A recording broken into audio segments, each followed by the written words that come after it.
우리 사람이 원래 굉장히 교만합니다. 우리가 우리 스스로를 평가할 때 보면은 있는 것보다 훨씬 더 높게 과대평가합니다.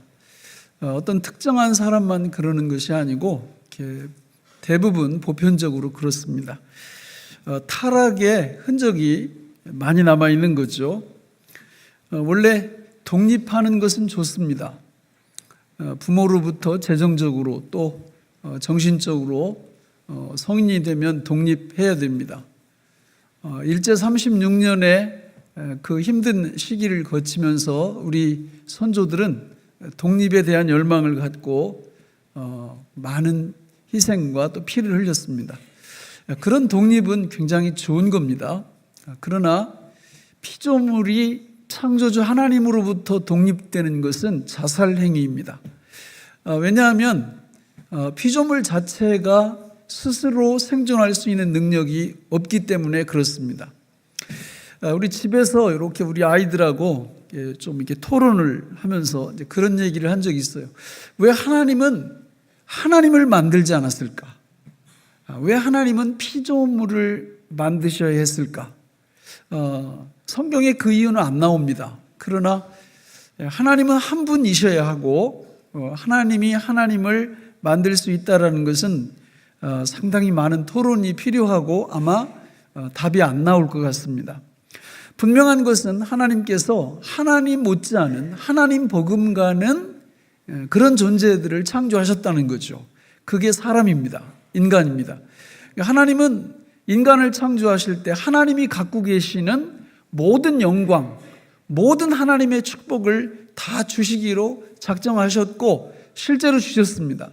심지어 아들까지 주셨고 자기 생명을 우리 피조물들에게, 사람에게 주셨습니다. 피조물이 그 영광을 받아 누릴 수 있는 비결은 다른 게 아니라 하나님이 아니라는 것을 늘 기억하는 것입니다. 그렇게 할 때 하나님으로부터 하나님의 모든 영광이 흘러 들어오게 되어 있고 이 원리는 영원히 변치 않습니다. 그러나 인간이 꾀를 냈죠. 사탄의 유혹을 받아서 스스로 하나님 되기를 시도한 겁니다. 피조물의 자리에 있지 않기를 원하고 전능하신 창조주로부터 벗어나기를 원했던 겁니다. 그러나 생명의 원천으로부터 분리되는 그 순간 사망이 따라왔고 죽음이 따라왔고 지금도 여전히 그 사망의 흔적이 또 사망의 영향력이 인류를 지배하고 있습니다. 성도란 무엇입니까? 예수 믿는다는 뜻이 무엇입니까? 그것은 스스로 하나님 되기를 포기했다는 뜻입니다. 나는 피조물의 자리에서 한 분 되시는 예수 그리스도 하나님만을 섬기기로 결단했다, 그런 뜻입니다. 그런 의미에서 우리는 하나님과 연합해야 되고 어떤 일이 있어도 독립해서는 안 됩니다.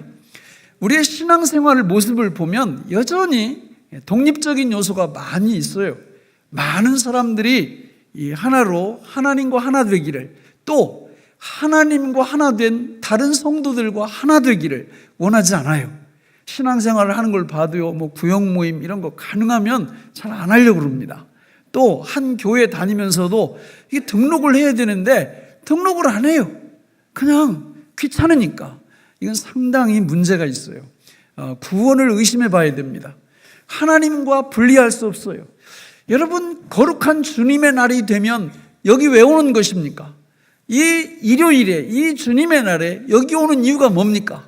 그것은 시간적으로 나는 하나님으로부터 독립하지 않았다라는 것을 보여주는 신앙 고백이 주일 성수입니다. 여러분, 11조가 무엇입니까? 하나님이 경제 형편이 어려우셔서 우리한테 손을 벌리는 것입니까? 절대 그런 게 아닙니다. 하나님께서 10개 중에 하나를 구별해서 드리는 걸 보고 물질적으로 과연 저 자녀가 나와 연합된 상태인가 아닌가를 확인해 보시려고 하는 거예요. 11조나 주일 성수는 다른 종교에 없습니다. 오직 기독교에만 있습니다. 그 이유가 뭡니까? 바로 하나님과 연합되어 있는 상태를 하나님이 그런 것들을 통해서 확인해 보는 겁니다. 성경은 이렇게 하나님과 연합되어 있는 상태를 겸손이라 말합니다. 참된 겸손은 그분과의 연합입니다. 그래서 처음에 예수 믿겠다고 하는 분들에게 물세례를 베푸는 의미가 뭡니까? 연합입니다. 전능하신 하나님과 또 먼저 그 하나님과 하나 된 모든 백성들에게 하나로 연합되었다라는 표지로 일평생 한 번 물세례를 주는 것입니다. 그 다음에는 기회가 있을 때마다 성찬식에 참여합니다. 그것도 무엇입니까? 연합입니다. 세례가 결혼과 같다면 성찬 예식은 결혼 기념일과도 같은 거예요. 계속해서 우리가 하나님과 연합되었고 하나님과 연합된 다른 하나님의 백성들과 연합되었음을 늘 확인하는 것, 이것이 성경에서는 겸손이라 말하는 거예요. 교만하면 하나 되기를 원하지 않습니다. 교만하면 모든 것들을 자기가 주인 노릇하려고 합니다. 이렇게 되면 그 끝이 안 봐도 알 수 있어요. 성경에 보면 하나님께서 이렇게 맡기라고 하는 여러 말씀들이 나옵니다. 뭘 맡기라는 겁니까? 모든 것을 맡기라는 거예요. 그게 왜 맡기라고 그러는 겁니까? 우리 혼자 힘으로 이 땅 위에서 살 수 없기 때문에 하나님이 대신 해주시겠다는 겁니다. 그래서 그분의 능력을 덧입고 살아가는 삼동 믿음의 삶, 동거하고 동행하고 동역하는 그 축복 속에 우리를 넣어주시겠다는 겁니다. 그래서 이 성경에 보면 모든 걸 다 맡기라고 나와 있어요. 근데 이 참고서를 통해서 쭉 찾아보니까 맡기라, 요 말을 중심으로 쭉 찾아보니까 5개 정도가 성경에 나와 있는데 그게 너무 중요한 거예요.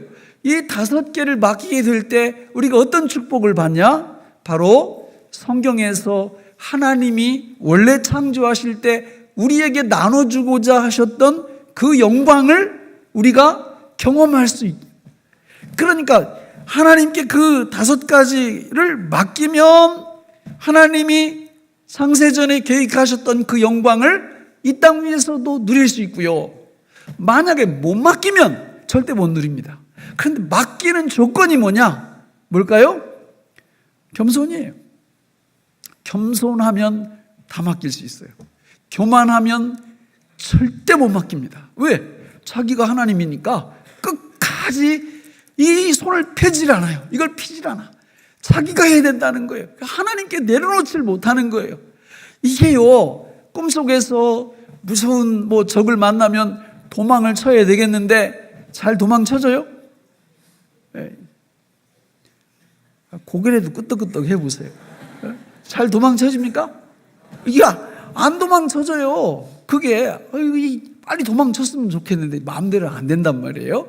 이 5가지를 하나님께 딱 맡기면 그 창조의 영광, 구원의 영광, 엄청난 영광을 우리가 이 땅 위에서부터 영원토록 누릴 수가 있는데 이게 교만하면 못 맡겨요.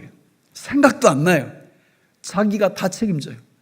끝은 안 봐도 압니다. 그 인생은 안 봐도 알아요.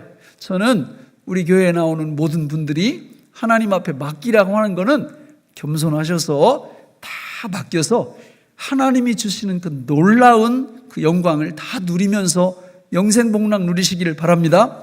자, 그러면 성경에 몇 가지나 맡기라고 했냐? 그 맡기라라는 말이 나오는 구절이 5구절이 있어요. 그걸 찾아보니까 첫 번째는 너희 길을 맡기라, 두 번째는 너희 짐을 맡기라, 세 번째는 너희 행사를 맡기라, 네 번째는 오늘 우리가 다룰 내 원수 갚는 것을 맡기라, 마지막 5번째는 내 염려를 맡기라, 이렇게 말씀하고 있어요. 그래서 그 성경 구절만 한번 읽어볼까요? 맨 처음에 내 길을 맡기라, 시편 37편 4절로 6절에 나오는데 시작. 또 여호와를 기뻐하라, 그가 내 마음의 소원을 내게 이루어 주시리로다.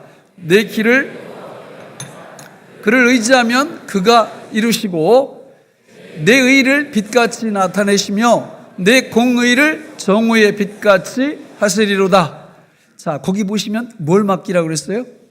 내 길을. 예수님이 내가 곧 길이요 진리요 생명이니, 그분께 길을 맡기면 그분이 쫙 인도하십니다. 그런데 못 맡기거든요. 교만하면. 자기가 하나님 자리에 계속 있으면요, 죽었다 깨어나도 못 맡겨요. 그러니까 자기 길을 자기가 주물딱거리는 거예요. 안 봐도 압니다. 뭐 길게 갈 필요도 없어요. 두 번째는 내 짐을 여호와께 맡기라. 시편 55편 21절로 23절 시작. 그의 입은 우유 기름보다 미끄러우나 그의 마음은 전쟁이요 그의 말은 기름보다 유하나 실상은 뽑힌 칼이로다. 내 짐을 여호와께 맡기라. 그가 너를 붙드시고 의인의 요동함을 영원히 허락하지 아니하시리로다. 하나님이여 주께서 그들로 파멸의 웅덩이에 빠지게 하시리이다. 피를 흘리게 하며 속이는 자들은 그들의 날에 반도 살지 못할 것이나 나는 주를 의지하리이다. 주님이 뭘 맡기라고 그래요? 짐을 맡기라고요. 짐을. 수고하고 무거운 짐진 자들아 다 내게로 오라. 내가 너희를 쉬게 하리. 맡기면 우리 짐을 주님이 대신 져주세요. 아무나 못 맡겨요. 근데 교만하면 그 무거운 짐을 짊어지고 쓰러져 죽을지언정 내려놓지 않습니다. 그러다 죽는 거예요. 그러나 겸손하면 아주 쉽게 주님 앞에 내려놓습니다. 그러니까 이런 복을 좀 받아야 되지 않겠어요? 세 번째가 내 행사를 맡기라. 잠언 16장 1절로 3절 시작. 마음의 경영은 사람에게 있어도 말의 응답은 여호와께로부터 나오느니라. 사람의 행위가 자기 보기에는 모두 깨끗하여도 여호와는 심령을 감찰하시느니라. 너희 행사를 여호와께 맡기라. 그리하면 내가 경영하는 것이 이루어지리라. 인생은 행사로 이루어져 있습니다. 우리 개인 행사, 교회 행사, 우리 회사, 기업 행사 다 행사로 이루어져 있어요. 이 행사를 진짜 하나님께 맡기면 그 행사를 하나님이 이루어지게 하신대요. 그러니까 이것도 마찬가지예요. 자기가 하나님 자리에 있는 사람들은 평생 그 행사 붙들고 행사 속에 살다가 행사에 눌려가지고 압사해요. 그러나 행사를 하나님께 딱 내려놓으면 그 행사를 하나님께서 처음부터 끝까지 다 인도해 주신다고 저렇게 약속을 하시는데, 그러니까 예수님을 정상적으로 믿으면 신바람 나는 겁니다. 그래서 이런 복을 우리가 받아야 되지 않겠어요? 우리 다섯 번째, 내 염려를 주님께 맡겨라. 베드로 전서 5장 6절로 7절만 읽어보겠습니다. 시작. 그러므로 하나님의 능하신 손 아래에서 겸손하라. 때가 되면 너희를 높이시리라. 너희 염려를 다 주께 맡기라. 이는 그가 너희를 돌보십니다. 뭘 맡기라고요? 염려. 이것도 마찬가지예요. 겸손하면 쉬워요. 주님께 맡기기가. 교만하면 아예 안 맡겨요. 안 맡겨요. 그리고 염려를 누가 해결하려고 그래요? 자기가 해결하려고. 그러다가 염려 속에 갇혀서 또 안타까운 결과를 맞이하게 되는 것입니다. 자, 오늘 우리는 이 네 번째 나오는 내 원수가 없는 것을 하나님께 맡기라. 내 원수를 하나님께 맡기라. 이런 제목으로 말씀을 간단히 살펴보기를 원합니다. 원수를 하나님께 맡기려면 제일 중요한 게 왼수가 누군지 알아야 돼요. 그렇잖아요. 아니, 왼수가 누군지 모르는데 어떻게 맡겨요? 그러니까 왼수가 누군지 알아야 됩니다. 어떤 분들은요, 답답하기 이를 데가 없어요. 내가 볼 때는 절대 왼수가 아니야. 혼자 왼수래. 이러면 답이 두 개가 돼가지고 답답한 거예요. 여러분, 아니 진짜 왼수를 왼수로 알아야지. 그렇죠? 그러니까 왼수를 왼수로 알아야 답이 나오는데 왼수가 아닌 사람을 왼수로 알면, 그럼 전쟁할 때요 제일 답답한 게 뭐냐면, 이 비행기 폭격기 이 조종사들이 좌표를 잘못 입력해가지고 적진에 갔다가 이 공격을 폭탄을 투하하고 이 공격을 해야 되는데 아군 진지에다 갖다가 그냥 막 떨어뜨려서 얼마나 억울해. 나중에 알고 나면 그 조종사도 속상하고 죽은 사람들은 더 속상하고. 그런데 그런 일들이 교회 속에서 비일비재하게 일어난다는 거예요. 그렇지 않습니까? 아니, 원수가 아닌 사람을 왜 원수라고 자꾸 그래? 이게 신앙의 뭐라고 그럴까? 상식 문제라고 할까요? 이러면 안 돼요. 그런 것들을 분별할 줄 아셔야 됩니다. 성경에서 우리 성도의 원수로 딱 나오는 건 하나입니다. 하나. 근데 이게 이제 세 가지로 이렇게 분류를 해놨어요. 첫째는 내 자아. 그러니까 하나님의 뜻에 불순종하는 내 자아가 원수다. 이렇게 나. 두 번째는 세상. 이 세상은 사단의 조종을 받는 모든 정치, 경제, 문화 이런 시스템들이 하나님을 대적하는 쪽으로 움직이는 이런 문화를 뭐라고 부른다고요? 이거를 원수라고 그래요. 세상. 원래 세상은 세 종류입니다. 첫째는 피조세계, 자연 만물이 세상이고요. 이 세상 아니에요. 이게 우리가 원수로 삼는 건. 두 번째는 요한복음 3장 16절에 보면 하나님이 세상을 이처럼 사랑하사, 이럴 때 그 사랑은, 그 세상은 사람이에요. 사람. 그래서 그것도 아니에요. 그 세 번째가 좀 전에 설명드렸던 하나님을 대적하는 시스템, 문화, 정치, 경제, 사회, 여러 가지 이런 것들이 우리가 이렇게 원수로 이렇게 여겨야 될 것들입니다. 세 번째가 사탄이에요. 사탄. 여러분, 사실은 이 사탄이 우리 자아도 조종하려고 그러고 세상도 조종하려고 하고, 그러니까 우리의 진짜 원수는 누구라고요? 사탄입니다. 사탄.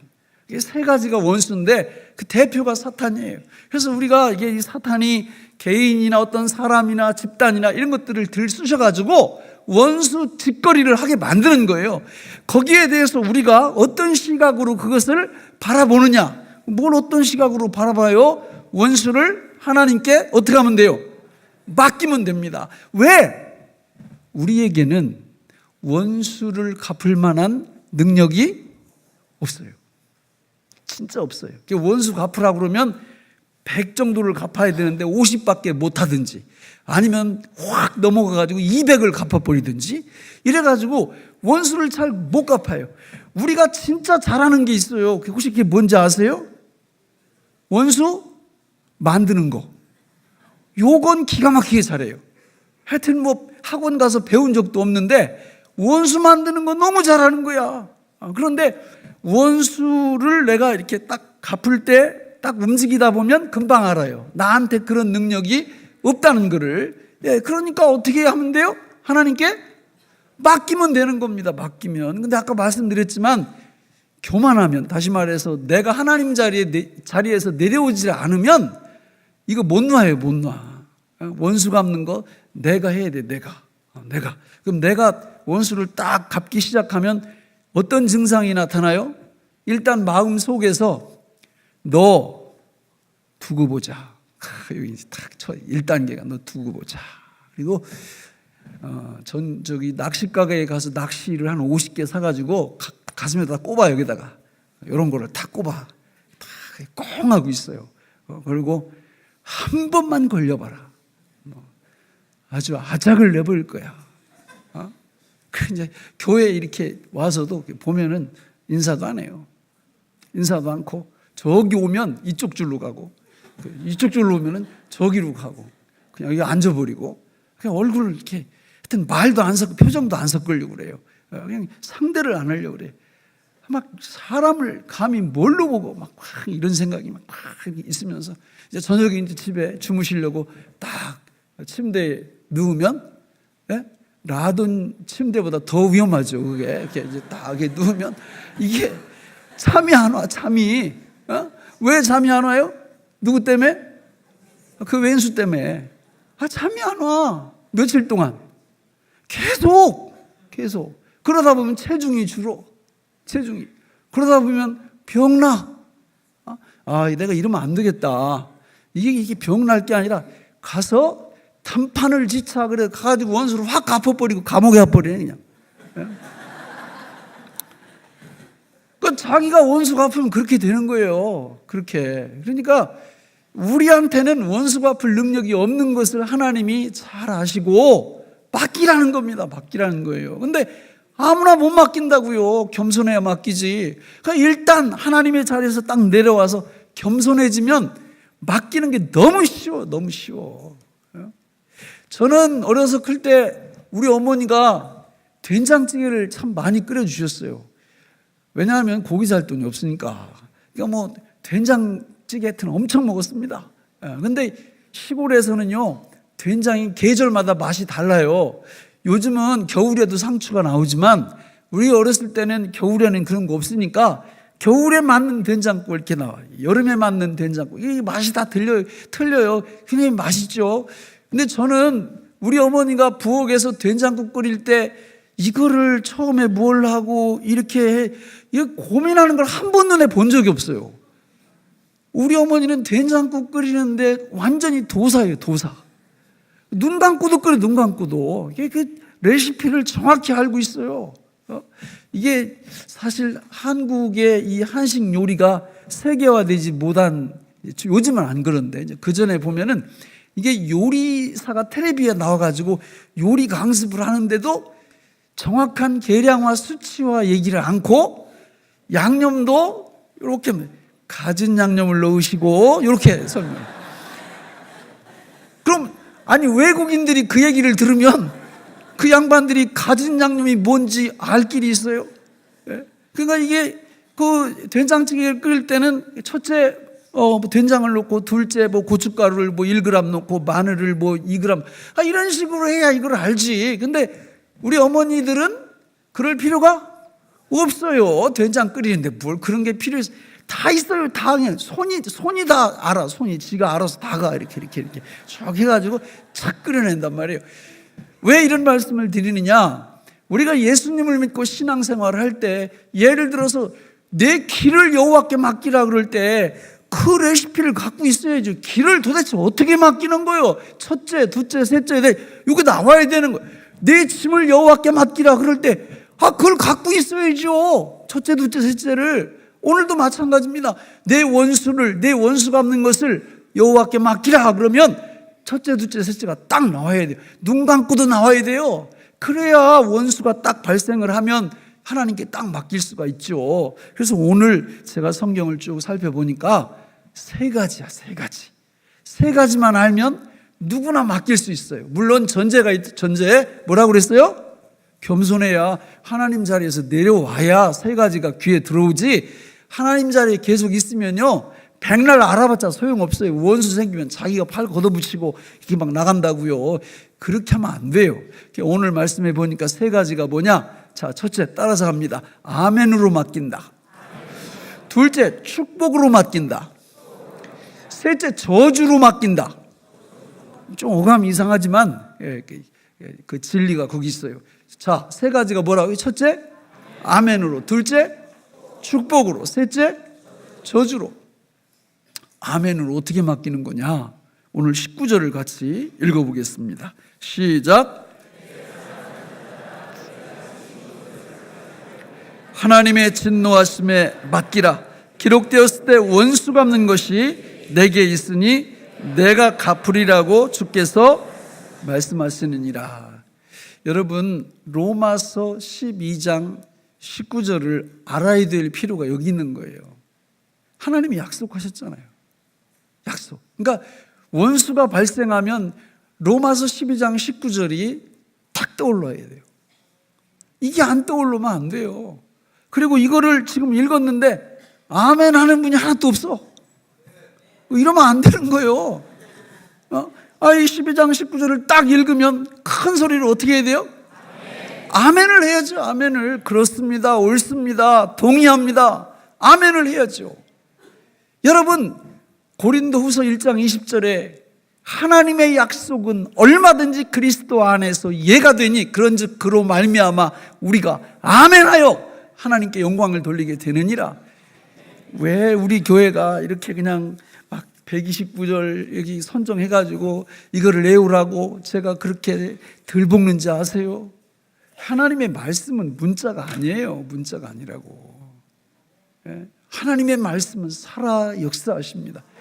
하나님의 말씀은 살아있고 활력이 있어 좌우의 날선 어떤 검보다도 예리하여 혼과 영과 및 관절과 골수를 찔러 쪼개기까지 하며. 여러분, 하나님의 말씀 로마서 12장 19절은 우리에게 이론이 아니요 문자가 아니요 실체입니다. 이 말씀을 읽고 아멘으로 화답할 때 하나님의 놀라운 능력이 우리한테 역사하고 임하기 시작하는 거예요. 그래가지고 어떤 역사가 일어나느냐? 에스겔서 11장 19절로 20절에 보니까 같이 읽어볼까요? 시작. 내가 그들에게 한 마음을 주고 그 속에 새 영을 주며 그 몸에서 돌 같은 마음을 제거하고 살처럼 부드러운 마음을 주어 내 율례를 따르 내 규례를 지켜 행하게 하리니 그들은 내 백성이 되고 나는 그들의 하나님이 되리라. 원수가 딱 발생을 했는데 마음이 뭐 같은 마음이? 돌 같은 마음이 뭐 같은 마음으로 바뀌어요? 살 같은 마음으로. 살 같은 마음으로. 이거 몇 년 전에 이렇게 육화 쪽에 차를 몰고 가는데 이렇게 맨 이쪽 1차선에 서 있는데 그게 이렇게 이화 아파트로 들어가는 우회전 표시도 있고 직진도 표시도 있거든요. 근데 거기 서 있는데 뒤에서 어떤 차가 계속 빵빵 막 이러는 거예요. 이렇게 보니까 여자야. 근데 내가 잘못한 것도 아닌데 계속 빵빵거리는 거예요. 어떻게 했을까요? 뭘 어떻게 해요? 아무 소리 안 하고 그냥 갔지. 네? 이게 우리 길거리에서요, 이게 사고가 난다든지 뭐 의견 충돌이 딱 일어난다든지 이럴 때 그 사람이 원수는 아니지만 우리 표정이 되게 중요하잖아요. 내가 잘했건 못했건.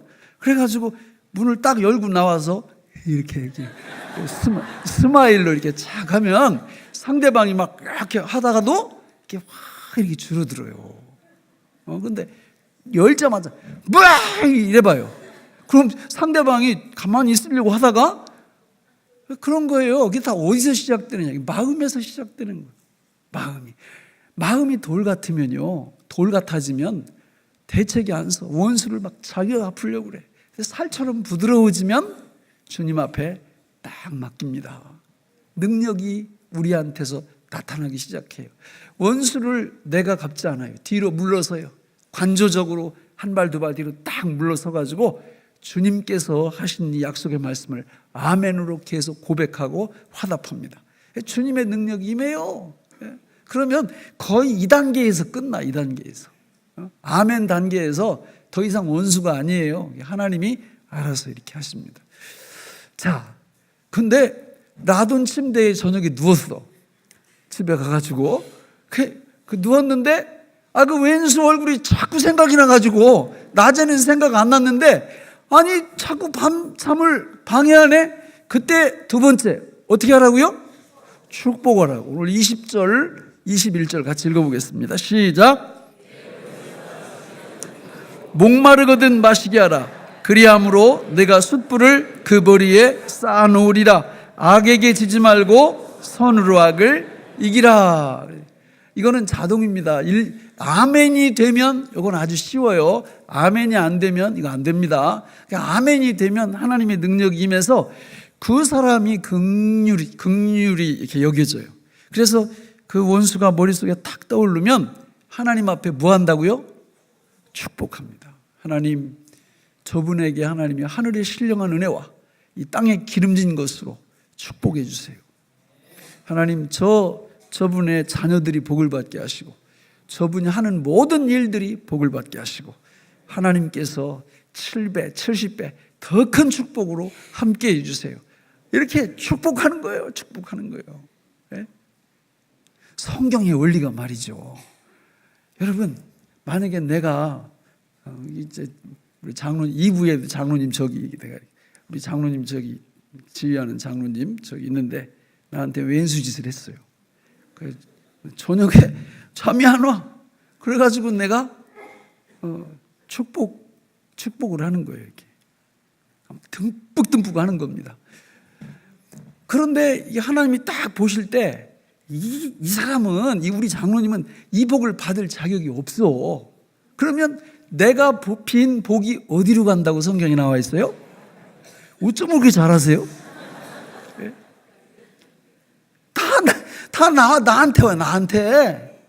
그래서 성경에 있는 자는 더 받아 누리고 없는 자는 있는 것까지 더 빼앗기는 거예요.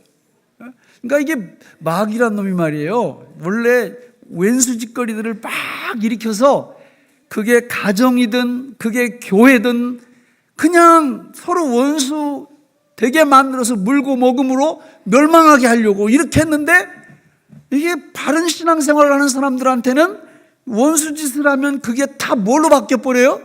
축복으로 바뀌어버려요. 축복으로. 그래서 교회 공동체는 이 축복의 도가니, 축복의 용광로가 되어야 되고 될 수 있어요. 밖에서 원수 때문에 너무 힘들어하던 분들이 교회에 오면 이런 원리를 배우고 하나님 앞에 아멘과 축복으로 모든 여건을 다 역전시켜 버리는 거예요. 그러니까 이런 축복이 임하는 겁니다. 저는 우리 교인들 중에 목사님이 우리 그 왼수를 몰라서 그렇죠. 왜 이런 얘기 좀 안 했으면 좋겠어요. 다 알아요. 다 알아. 다 알아요. 이 두 가지 갖고 다 극복할 수 있어요.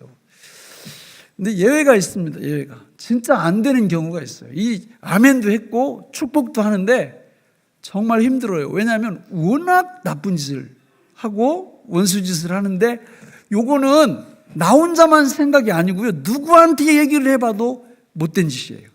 그런데 회개를 안 해요. 그러니까 이게 방법이 없는 거야. 그때 어떻게 하느냐? 다윗이 그 비결을 우리한테 가르쳐 줍니다. 다윗은요, 사울 왕을 피해서 10년 넘게 목숨을 담보해서 도망쳐 다녔어요. 근데 우리는 뭐 사울 죽일 기회가 있으니까 다윗이 이렇게 살려주고 그런 모습만 보지만 그 이면에는요, 다윗이 성경에 저주시를 많이 썼어요. 사울을 저주하고 또 그 후손들을 저주하는 그런 시를 많이 썼는데 여기 이 중에 혹시 다윗처럼 그런 왼수를 만났던 분들은 이 세 번째 방법을 쓰실 수 있습니다. 그러나 별것도 아닌 거 가지고 이렇게 하면 안 돼요. 이 세 번째는. 첫 번째, 두 번째로 다 해결할 수 있어요. 근데 진짜 안 되는 분이 있거든요. 그 세 번째 방법. 시편 109편, 우리 시간이 없으니까 6절부터 15절까지만 읽어보겠습니다.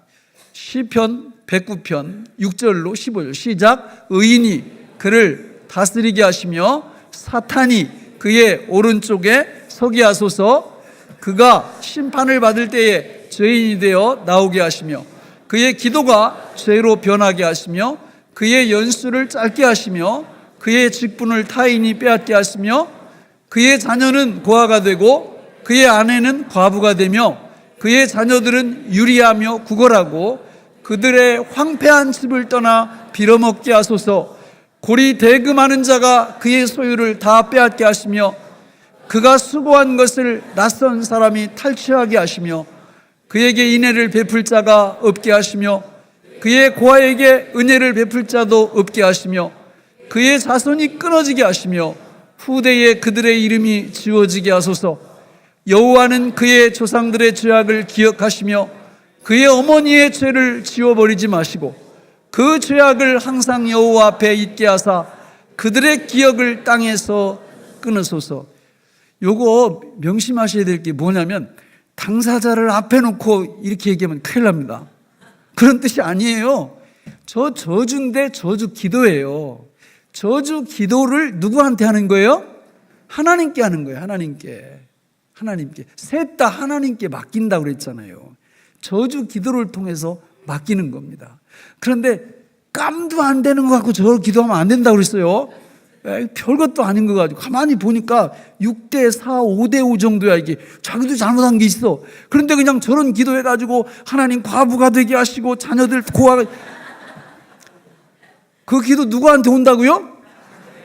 큰일 나요. 그런데 누구한테 물어봐도 이거는 정말 저 사람 진짜 아니야. 저 나라, 저 일본 사람들이 자꾸 독도 진해 땅이라고 할 때 자꾸 저게 생각이 나요. 저는 아직 기도한 적은 없어요. 그런데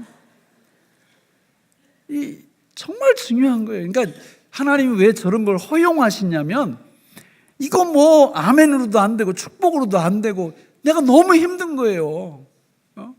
또 하나님도 어디 계신지 원수도 안 갚아주시는 것 같고 이럴 때 사방이 가로막히고 너무 힘들 때 저렇게 할 수 있다는 거예요. 하나님이 용납해 주십니다. 우리가 너무 힘드니까 저렇게 해도 야 원수를 사랑하라고 했는데 왜 그렇게 저기 말도 안 되는 기도를 하냐 이렇게 안 하신단 말이에요. 성경에 나와 있잖아요. 우리의 믿음의 선배들이 저렇게 했잖아요. 그러니까 우리도 저 방법을 통해서 하나님께 맡기면 그 다음에 하나님이 우리도 상당히 풀어져요. 진짜 그 하면요 많이 풀어져요. 확 풀어집니다. 욕이 때로는 좋을 때도 있잖아요. 그죠?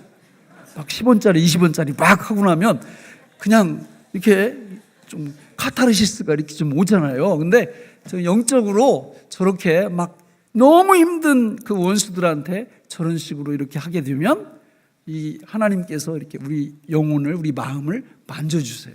그래서 돌같이 굳은 마음을 살같이 부드러운 마음으로 바꿔주시면서 그 원수들을 온전히 맡길 수 있도록 우리를 도와주십니다. 말씀을 맺겠습니다. 오늘 혹시 평생 또는 얼마 전에 이렇게 왼수를 사귄 분 있어요? 왼수를 만들어 놓으신 분 계십니까? 예, 빨리 맡기세요. 내려놓으세요. 이 방법으로 하시면 하나님이 원수를 바꿔서 축복의 대상으로 우리를 축복하십니다. 이런 놀라운 은혜가 우리 삶 속에서 늘 있으셔서 하나님이 창세전에 우리 창조하신 그 목적 있죠? 그 영광을 우리가 누리는데 원수를 내가 맡기지 못해서 누리지 못하는 일이 없었으면 좋겠습니다. 기도하겠습니다. 하나님 아버지, 오늘 우리에게 주신 이 말씀이 생명의 양식이 되게 하여 주옵소서. 예수님의 이름으로 기도하옵나이다. 아멘.